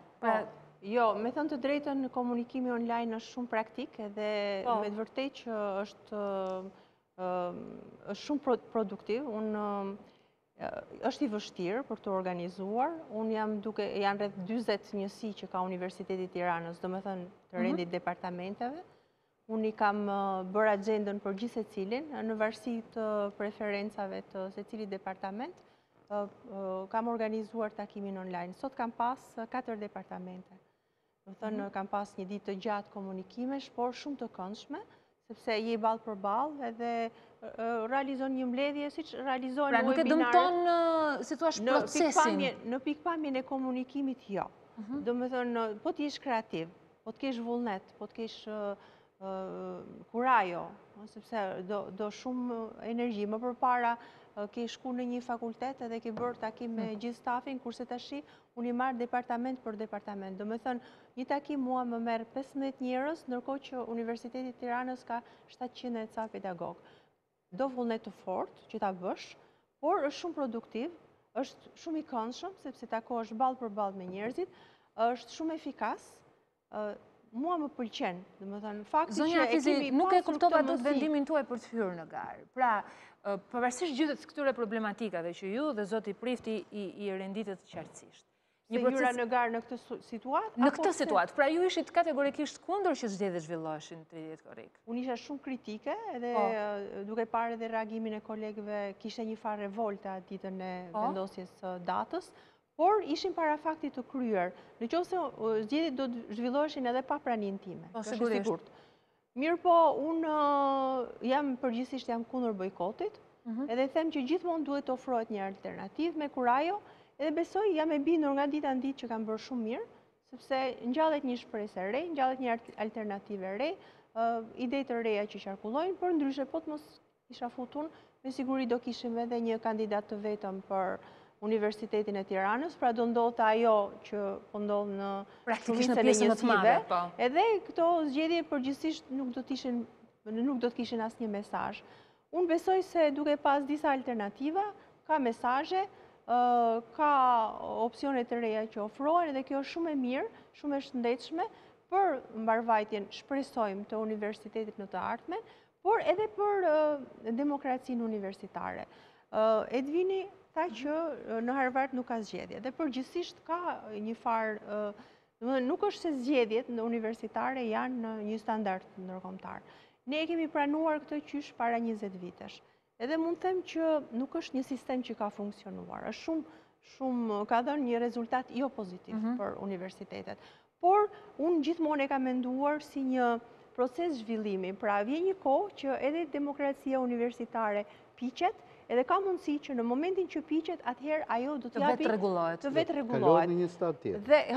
Dhe unë kam pas shpresë që këto zgjedhje me traumat që ka pësu, sidomos Universiteti Tiranës, nga përplasjet e vazhdueshme dhe nga mos funksionimi, si pasoj e këtyre viteve zgjedhore prej disa dekadash të cilat kanë dhënë këtë produkt, unë besoj që do të ketë një koshiencë të re, do të ketë një nxitje koshiencë tek gjithë personeli akademik për të thënë që ne duhet të ndryshojmë, nuk mund të vazhdojmë në këtë. Optimizmi i Memoza Hafizit është, ju njoh për shumë vite, ju intervistoj, keni qenë në situata të cilat ju vetëm që e shikonin gjysmën e gotës bosh, po shikonin gotën fare bosh. Nuk mund të them se është optimizëm, Sonila. Do të thënë, jeni sfiduar edhe në mënyrë pa drejtë, ju janë bërë pa drejtësi, i keni provuar se që janë zgjedhjet në këtë vend dhe prapë nuk tërhiqeni. Kjo pjesë, unë nuk e dija ka të bëjë me këtë pasionin tuaj për do t'jetë një konspiracion në yje që e ndikon e këtë natyrën tuaj të qetë dhe gjithmonë optimiste. Unë them që është pozitivitet më shumë se sa optimizëm. Pozitivitet, do me thënë, unë duhet gjithmonë të shoh se diçka mund të rregullohet. Po, nuk po jashtë të mire. Jo, në rastin konkret, do me thënë, në këtë situatë që nuk është pesimiste, nuk mund të them se jam optimiste, por jam pozitive, duhet ta shoh pozitivisht, duhet shpresoj që do të ketë një reagim, të paktën në Universitetin e Tiranës, do të ketë një reagim pozitiv. Mas gjitha asaj çfarë ka ndodhur, njerëzit janë gati, besoj, për të ndryshuar. Ta shohim se si do të jetë rezultati, por unë nuk deshta që t'i lë pa një alternativë. Ishte dhe unë isha duke ndjekur situatën, në qoftë se do të kishte dalë një alternativë tjetër e kategorisë që unë mendoj se përfaqësoj në universitet, absolutisht, edhe kam kërkuar, kam biseduar me kolegë të mi që i respektoj jashtëzakonisht, i kam thënë futuni në garë se do t'ju mbështes fort, por ata preferuan që ata të mbështesnin mua, jam shumë e kënaqur që jam futur në këtë garë, kam pas sot disa komunikime fantastike me kolegë dhe them që Universiteti i Tiranës ka një pasuri të jashtëzakonshme, por ju thatë që nuk ka studime, kjo nuk vjen sepse nuk ka individ, por sepse këta individ nuk po e ndjejnë veten se janë në një institucion unik. Pra është një institucion i vetëm që duhet mbledh gjitha njerëz të cilët janë bashkë për të dhënë bashkë një produkt. Unë besoj që në qoftë se arrihet të ndryshohet mentaliteti i drejtimit, edhe i bashkëpunimit e i mirëkuptimit brenda universitetit, kjo do të ishte një hap shumë pozitiv, se potencialet janë brenda. Edvin, nuk e di, a ke diçka për të shtuar, vetëm ke kjo pjesë, do ta mbyll me zotin Brataj. Jam plotësisht dakord me profesorin Hafizin që duhet patjetër në çdo lloj forme duhet kandiduar. Jam plotësisht dakord me këtë. Neve kemi patur, më vjen mirë që dëgjoj këtë konkluzion prej saj, se unë jam njohur me të në betejën e ligjit të arsimit lartë në vitet 2014, kur ajo në funksionin e deputetes, edhe unë si një individ pedagog që mendoja që mundet të sugjeronin disa ndryshime për ligjin e arsimit lartë në atë kohë, i cili në përgjithësi është pozitiv, por që si çdo ligj duhet të aplikohet sipas vendit, më kupton? Qartë. Dhe mendoj që ka ardhur koha, shumë gjëra, për shembull sot në universitetet e Komunitetit Evropian nuk ekziston më pozicioni i dekanit. Po, vërtet është. Do të thënë janë gjithë vetëm shefa departamente rektor. Në shumicën ndërmuese rektorët janë me borde ndërkombëtar akademikësh të cilët seleksionojnë individët sipas kontributit shkencor, kontributit menaxherial, akademik etj. Me këtë besoj që duhet modifikuar, në këtë frym duhet parë dhe ardhmja e arsimit lartë në Shqipëri, në afat mesëm të paktën, dhe duhet rishikuar ky ligj në këtë frym.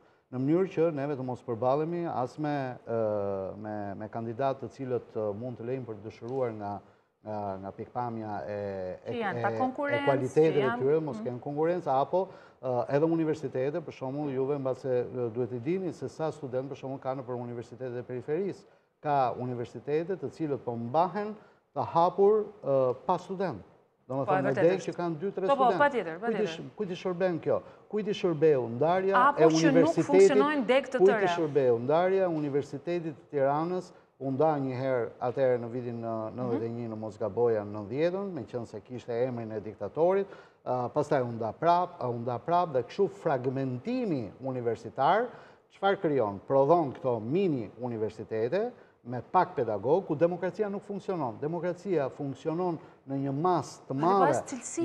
Jo kur neve kemi masat vogla pedagogësh, ku pastaj disa votojnë dhe disa nuk votojnë, dhe pastaj mundet kemi drejtues të cilët mund të akmeren për ata që nuk e votojnë, e kështu me radhë. Pra, në vërre në universitete, dekani nuk më ka mesë që mirë, rektori është... Kjo më tepër në universitetet e periferisë të qytetet e tjera, se sa në Tiranë. Por ndodhë, është një fenomen që ndodhë, dhe neve duhet në një farë mënyre, është një çështje serioze dhe duhet parë me seriozitetin e duhur, duke pranuar kontributet që janë bërë. Të bëhet gjithë kjo analizë, edhe në kohë Covidi, kjo është e keqja, që të më thënë duket sikur dhe vëmendja është pak më e ulët. Por pa dyshim, po na e bëri urdhri ministri. Na e bëri urdhri ministri dhe bëri fakt të kryer. Dhe në konkluzion mendoj që është koha që duhet ta rishikojnë, duhet të konsultohen me ekspertët, me specialistët e Ministrisë së Shëndetësisë, duhet marrin okejin e Ministria e Shëndetësisë mbyll një lokal në qoftë se aty gjen njerëz. Tani si mundet të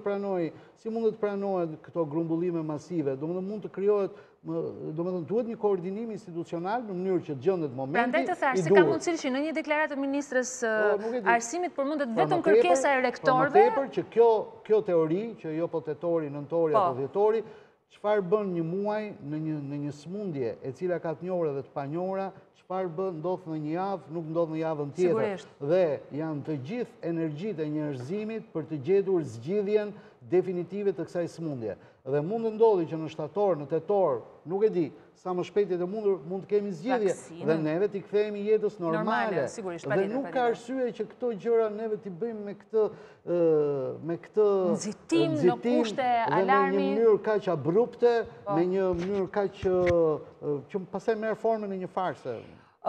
Zoti Brataj, në fund të bisedës, natyrisht ju thatë... Mund të shkoj diçka dhe unë për të që i përgjese që është shumë e rëndësishme.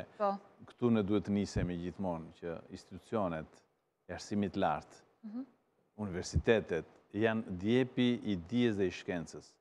Po nuk zgjodhëm njerëzit e duhur, po nuk vlerësuam trurin. Kemi marrë peng... Nuk do të kemi e curi. Ne prodhojmë tru dhe na ikën. Dhe Shqipëria ka shumë pasuri, sidomos intelektuale. Nuk ka vend të botës të mos ketë në të gjitha fushat, po jo të inseruar, po dhe që kanë marrë komandimin e departementeve ose të institucionet të ndryshme. Kështu që po nuk vlerësohet truri, në këtë vend do të kemi pasoja në vitet që vinë. Dhe kjo është një thirrje për gjithë atyre që vendosin si nga ana e arsimit dhe nga ana e politikës. Po nuk vlerësohet truri, po nuk krijon kushtet e kërkimit shkencor. Po nuk u financua, po nuk u përfshin në grupe pune, dhe po nuk u përfshin ato studimet ndërkombëtare, një person vetë nuk ka se si as të ofrohet, as të ketë mundësin të bëjnë gjithë tillë. Kështu që kjo lidhet me atë dhe lidhet dhe me ne mjekët. Duhet të vlerësohen. Po shohim që kemi 3 muaj, 4 muaj, nuk kemi ku të shkojmë. Po shkojmë në duart e njëri tjetrit. O do shkoj të Elvin, o do vide mua, o do vej. Prandaj dhe shëndeti juaj infermierëve absolutisht është kushto kujdeset për ne. Një parabol të fundit, me këtë juve filluat, që QSUT-ja vatra infeksionit, dhe më vjen mirë që po e them tani dhe po mbështes totalisht doktor Brataj, QSUT-ja është vatra e dijes, është vetmja vatër që neve kemi e dijes. Unë e di shumë mirë se edhe kam qenë bashkë me doktor Brataj në qendra të kërkimit në përbot shumë herë më të kualifikuar e tjerë. Por ne në Shqipëri atë kemi dhe ajo është vatra e dijes. Aty trajtohen pjesa më e madhe smundjeve. Aty është personeli më i kualifikuar. Është një institucion me 1400 shtretër. Është një institucioni me numrin më të madh punonjësve publik, 3500 punonjës. Është një institucion që ka 10 mijëra hyrje dhe dalje. Dhe pa dyshim, do ketë të infektuar, do ketë infektuar për ne, nga ne, do ketë infektuar nga smurët, do ketë vetëm se ka një gjë, nuk mund ta shohim edhe kaq, sepse mjafton të jap një kundër argument të vogël, që në rialokimin e fondeve, më fal, në rialokimin, në rishikimin e buxhetit që bëri qeveria, me rialokimin e fondeve, shkuan 7.6 miliard për infrastrukturë, rrugë etj në një situatë në cilën në Shqipëria, dhe shëndetësia mori shumë pak. Çfarë u bë me pagesat e mjekëve të cilët meritojnë, unë po shikoj çfarë po ndodh në spitalet e botës. Unë i konsideroj herojnë sot. Është mëse normale, çfarë do të ndodhi me ne në rast se u ndodh gjë juve. Unë jam nga ata njerëz por dua të them ti kur bën këtë apel. Nuk jam specialist. Jo, se jam specialist, por kur bëhet ky apelim, sepse duket sikur gjatë gjithë kohës, dhe po ju a them të sepse shoh edhe në perceptim, ndonjëherë ndjedhem me veten. Sikur shkarkohet e gjithë përgjegjësia tek njerëzit, e thjeshtë, edhe e di. Fillon lartë, që kur u rialokuan fondet, unë e kuptoj zotin Breta, ai ku thotë kemi nevojë dhe për këtë, kujdesemi dhe për këtë, dhe jam e bindur që sot fondet janë të rëndësishme për ju, zotin Breta. Ishte normale për ju që mos merrte shëndetësia? Patjetër. Shiko, u morën goxha dhe u morën, unë mund t'ju them dy shembuj, 4 milionë euro nga Organizata Botërore e Shëndetësisë dhe unë pata fatin që të pyetesha dhe të vendosnim çfarë do të merrnim. Është për herë të parë në Shqipëri që kemi respirator portabël.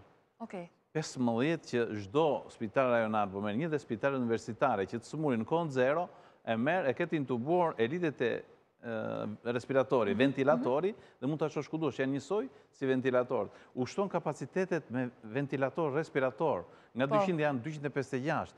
Ajo që prandaj jemi, si më thosh, pak më të qetë në kuptimin e menaxhimit, sepse burimet njerëzore, materiale dhe aparaturat sidomos, kuptohet dhe eksperienca e deri tanishme, janë gjëra që të bëjnë t'jesh më i qetë në menaxhimin e situatës. Mirë, zoti Bredaj, strategji që...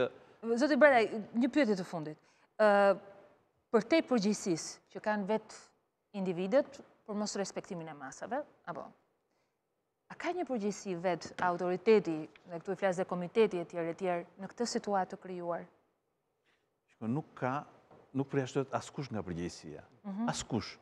Dhe kam këtë që të shtrëpytin dhe për strategjinë e të ardhmes, dhe me thënë çfarë presim të ndodhë në ditët në vijim, në masat që ju mund të merrni, në masat që do të marrë komiteti. Në qoftë se flasim për përgjegjësi, unë kam sjell një analizë të thjeshtë, të 27 pandemive që kanë ndodhur në historinë e njerëzimit. Duke filluar që shekullin e 2 para Reson, në shekullin e 2, në shekullin e 6, në shekullin e 14 dhe në shekullin e 20. Të cilat janë që nga Murtaja, peste, peste nera, lija, gripi spanjoll. Gripi spanjoll të regoj një gjë shumë të rëndësishme, që jemi në kushtet e sotme. Spanja në luftën e parë botërore në Grande Guerra ishte neutral.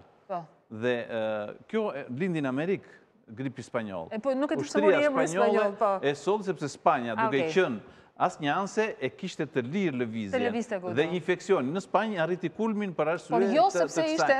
Jo sepse ishte lufta, u solë nga ushtarët amerikanë në Evropë.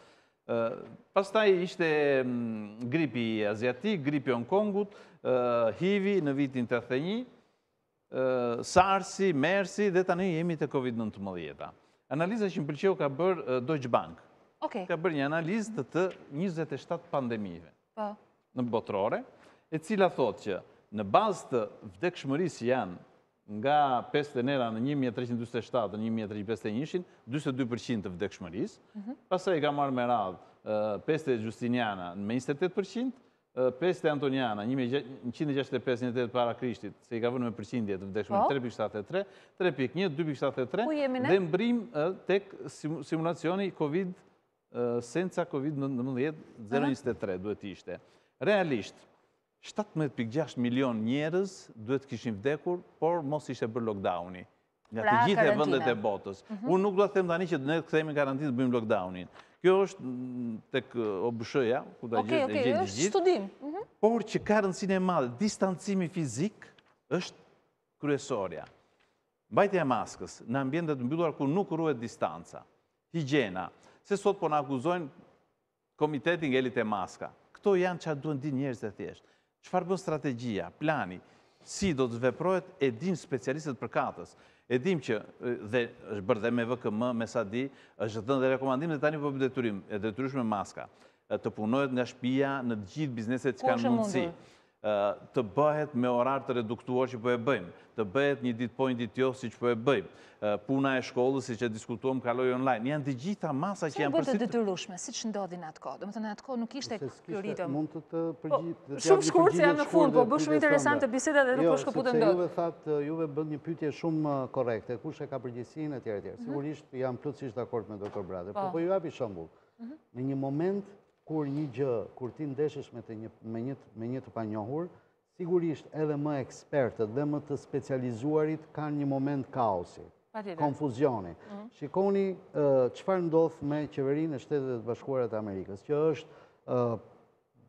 një potencë e jashtëzakonshme e kërkimit shkencor dhe e shëndetësisë në botë.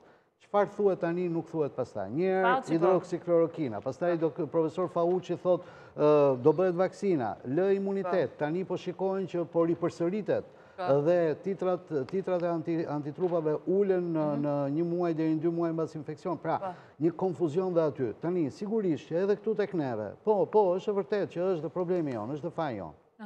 Janë dhe gabimet tona, se nuk mund t'i dish kur të përballesh me një smundje të re, nuk mund t'i dish, kur nuk i di gjërat bota, si mund t'i di. Nuk diskutoj fare ato që vinë nga pasiguria, patjetër. Por ama kjo nuk heq absolutisht përgjegjësinë e çdo njërit prej nesh në edukimin e popullatës dhe në dëshirën e popullatës për ta pranuar si fakt. Unë e kuptoj që nuk është e thjeshtë që të ruajmë distancën dhe të ndryshojmë stilin e jetesës. Nuk është një gjë e thjeshtë, është shumë e vështirë. Të gjithë po thonë kjo botë nuk do të jetë më si më përpara. Tani të gjithë po përpiqemi të mendojmë. Po ja, kur thua për maskat, për shumë më njëherë më vjen në mendje. Edi, dëgjoja dy pensionistë bisedonin me njëri tjetrin. Dhe thoshin, si t'ja bëj, thot, 1500 lekë bën një maskë.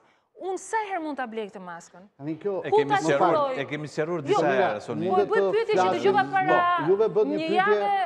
Unë po jap një përgjigje nga pikpamja shkencore. Është e vërtet, Ministria e Shëndetësisë 2 muaj nuk e bëri, domethënë, maskën të jetë të detyrueshme. Është normale, nuk ishte dhëna shkencore që kjo realisht e përcaktonte ose e limitonte sëmundjen. Shumë vende nuk e kishin detyrueshme. Trumpi e vuri vetëm para pak ditësh, të jemi të sinqertë. Jo, Trumpi nuk e mbante asnjëherë vetë. Jo, e vuri dhe gabim. Maska është mbajtur që në ditë e parë në Wuhan, aty keni parasysh ato pamjet. E kanë në kulturën e tyre, Edi, është tjetër gjë. Këtu tek neve është normale që na duhen disa studime, dhe studimet kanë qenë studime empirike. Me një popullat 1 milion banor, qarkulloi ky virus.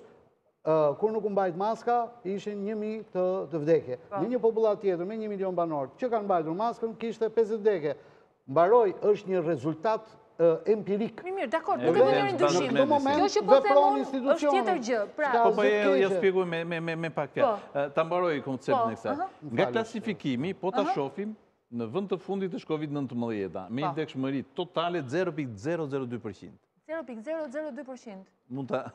është interesante shumë. Kështu që, po të respektojmë masat, sot, në këtë moment, të futemi si shqiptar, të respektojmë masat, që thamë, ne e ulim vetë brënda 3-4 javësh atë përqindje të infektimit, të numrit të smurëve dhe të vdekshmërisë, në shifra minimale. Pra, varet nga ne të gjithë. Pikërisht varet nga ne. Ky është varet nga ne, nuk kuptoj çfarë bëjmë si institucione, po si njerëz ndër gjithësimi. Për maskat, unë e kam thënë dhe herë tjetër që ma thoni prapë. Se shumë njerëz po keni përshit maska, po do fitoni lekë dhe histori të ndryshme. Si do gjenden ai pensionisti që Doktor Edvini kur erdhi kishte një maskë të bërë vetë. Kështu që mund ta bësh vetë maskën, mjet mbrojtëse kemi thënë. Është se lexoj, për shembull kam lexuar revista prestigjioze që thonë jo, maskat e bëra vetë nuk kanë efikasitetin e... Shiko, kjo periudhë e thamë dhe më parë bën punë. Bën shumë punë. Çdo studim. Dhe më tepër janë maska, ka maska për të mbrojtur, po ka dhe maska për të mbrojtur.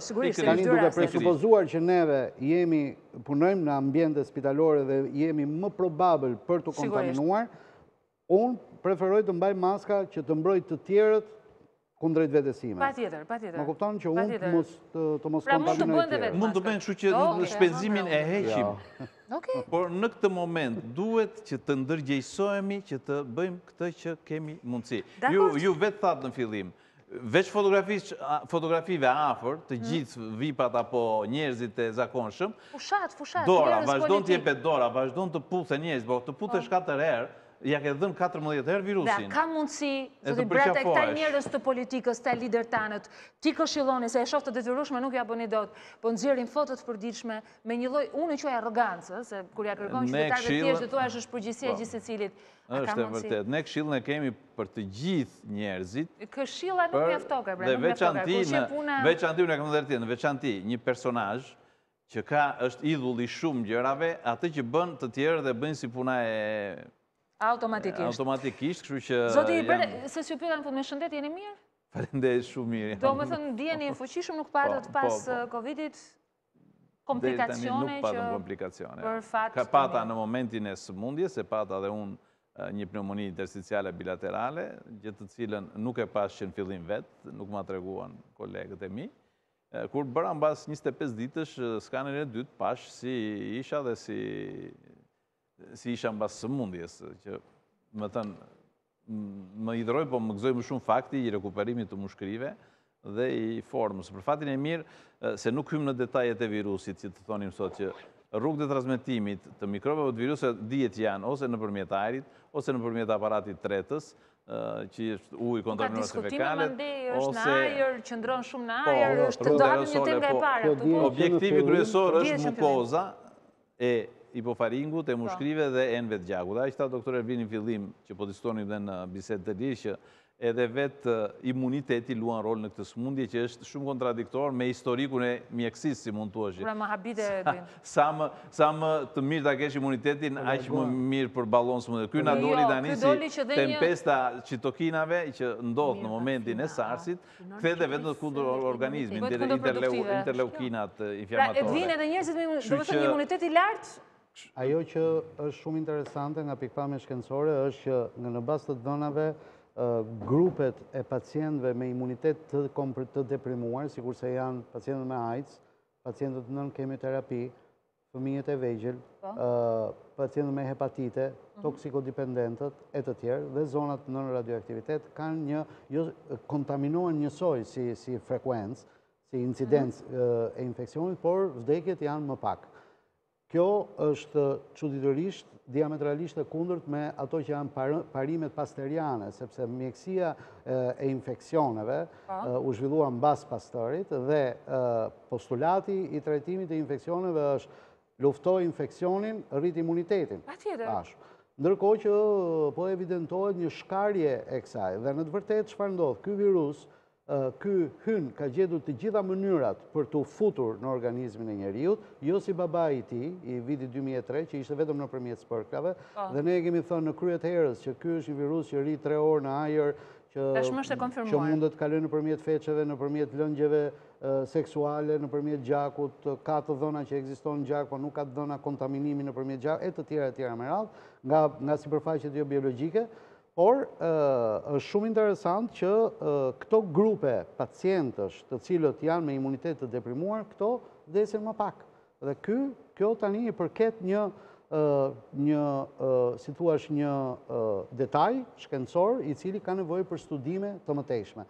Dhe në të vërtet, ajo gjë që dihet saktësisht është që nuk vdes nga virusi, por vdes nga përgjigja imunitare. Pra çfarë ndodh? Si çdo lloj materiali i huaj që futet në organizëm, si edhe transplantet tek e fundit, është një material gjenetik dhe virusi është një material gjenetik i cili introduktohet në organizmin e njeriut. Dhe çdo material gjenetik që nuk i përket individit ka një përgjigje imunitare. Varet se çfarë segmenti i materialit gjenetik ky virus introdukton në organizëm që jep këtë përgjigje jo në të gjitha rastet, por në një pjesë të rasteve. Dhe çfarë ndodh? Ndodh që kemi një përgjigje me një hiperimunitet anormal që e tha dhe doktor Brata, korrekt, që quhet edhe stuhia e citokinave, që është një proces përgjigje imunitare dhe inflamatore që ndodh random në pacientët të cilët bëjnë transplante si përgjigje hiperimune ose ai që quhet flakja hiperakute. Kështu që mbetet për të parë se si dhe çfarë ndodh realisht me këtë infeksion i cili, pra edhe një herë, sot postulati që në disa qendra kërkimore të avantguardjes është parimi don't fight the infection but fight the reaction. Pra, lufto infeksion, mos u merr me infeksionin, por lufto reaksionin. Dhe terapit që juve shikoni sot, pavarësisht se edhe media remdesiviri që janë antiviral, nuk po jepet aq rëndësi sepse vdekshmërinë e ulin dexametazoni, që është një imunosupresor klasik, por edhe inhibitorët e interleukinave ose citokinave, sikur se është tocilizumabi ose canakinumabi e tjerë, edhe këto futen në klasën e imunosupresorëve. Pra, këta arrin të deprimojnë imunitetin duke goditur një apo disa element të sistemit imunitar, të përgjigjes imunitare të organizmit. Pra, jemi në një situatë shumë të panjohura. Kur mendon që një gjë aq e vogël dhe e padukshme të ndryshojë tërësisht botën, mënyrën tonë të jetesës. Por mund të gjendet zgjidhja shumë shpejt. Në fakt, është krejt e kundërta. Ju studioni të mëdhat, zonja Hafizi, planetet e tjerë, kemi hyrë në mikro dashmë, të cilët janë duke bërë ligjin në këtë botën që po jetojmë. Një gjë është e sigurt, na duhet bashkëjetojmë me Covid-in. Covid-in. Më e madhe dikush është se sëmundjet virale kanë dy mënyra shfaqje. Ato që shfaqen me egzantema ose me pustole në trup, që kur shkon një me frut i largohesh me vrap, dhe ky që nuk duket, edhe duket sikur nuk ekziston. Kështu që edhe kjo pamja vizive krijon atë impaktin e... Një virus kaq mistrec i cili erdhi... Megjithatë, vdekshmëria thamë që është në klasifikimin e fundit të këtyre pandemive. Nuk ka gjë që fillon dhe s'mbaron. Patjetër, ka dhe ajo po respektuam, po bashkëjetojmë dhe respektuam, nuk jemi... Atëherë të mësojmë të bashkëjetojmë duke respektuar vetën dhe duke respektuar tjetrin. Zonja Hafizi, ju falenderoj, ju uroj suksesen fushat, me shumë kënaqësi ju jap mbështetjen time, duke ju njohur nuk di çfarë ndodh me kandidatët e tjerë, uroj të ketë universiteti në krye kapacitetin si ju. Edvin, është kënaqësi që të kam në studio, zoti Bredaj, faleminderit që ishit me mua edhe në këtë orë të vonë. Natyrisht transmetimi i programit do të jetë ditën e nesërme dhe pjesa e dytë të dielën pasdite. Unë po ju lë në kullim të programit si gjithmonë, shoqërinë e memeve të Genceko, si e ka para ai aktualitetin e javës dhe temave që kemi trajtuar në mbrëmjen e sotme. Shikim të këndshëm, me mend në kokë, runi, kujdesuni, varet nga të gjithë ne, edhe mbarvajtja e përballimit të situatës me Covid-19. Natën e mirë.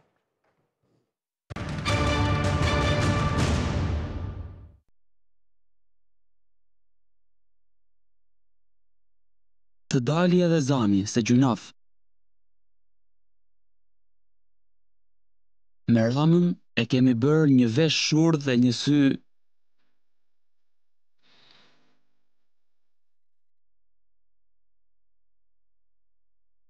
Gjoba e Beketit nuk është as 10% e rrugës Milot Fier.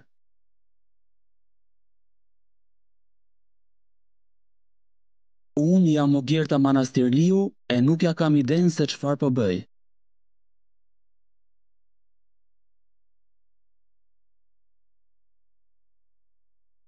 Nuk duam shumë, një rip të vogël.